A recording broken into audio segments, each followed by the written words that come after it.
Bonjour à tous. Juste avant l'été, je vous avais dit que nous préparions un recours contre la décision de l'État en matière de bruit aérien. L'État avait pris un engagement en 2023 de diminuer le bruit des avions de 6 décibels. 3 hypothèses se dégageaient, 2 qui globalement ne changeaient rien et une qui nous permettait d'avoir une demi-heure de sommeil supplémentaire, et donc on s'est accroché sur cette hypothèse. D'ailleurs vous êtes mobilisés nombreux. Je vous l'avais dit, l'État a décidé de prendre la mesure la moins impactante pour le trafic aérien, en gros quasiment ne rien faire. C'est donc l'arrêté du ministre que nous attaquons, puisque avec 7 communes particulièrement concernées, nous venons de déposer un recours devant le Conseil d'État.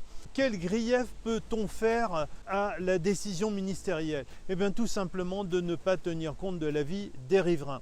L'État a écarté la mobilisation des élus, toutes tendances politiques confondues, les différents avis médicaux de l'ARS, de l'Académie nationale de médecine, de l'Institut national du sommeil, qui toutes allaient en convergence pour dire qu'il fallait donner une demi-heure de sommeil supplémentaire de façon à respecter l'engagement de l'État lui-même. En définitive, c'est le non-respect des riverains, mais nous attaquons pour des erreurs manifestes d'appréciation et puis des erreurs dans l'étude qui a permis au ministre de prendre cette décision. Pour ne prendre que quelques exemples, sur la demi-heure de sommeil le soir, donc de 23h à 23h30, ce que nous demandons en couvre-feu supplémentaire, l'étude dit que ça décalerait 18 mouvements d'avion. En réalité, quand on les compte, ça fait plus que 6. Mais cerise sur le gâteau, c'est que l'arrêté du ministre revient sur le couvre-feu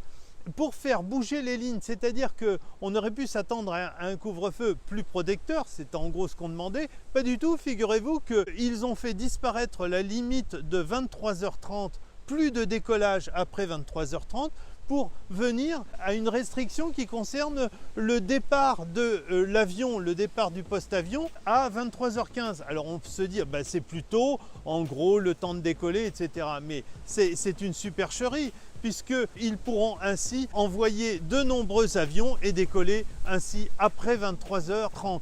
Voilà, donc c'est tous ces éléments qui, mis bout à bout, ont fait que les communes se sont mobilisées pour essayer de faire bouger les choses.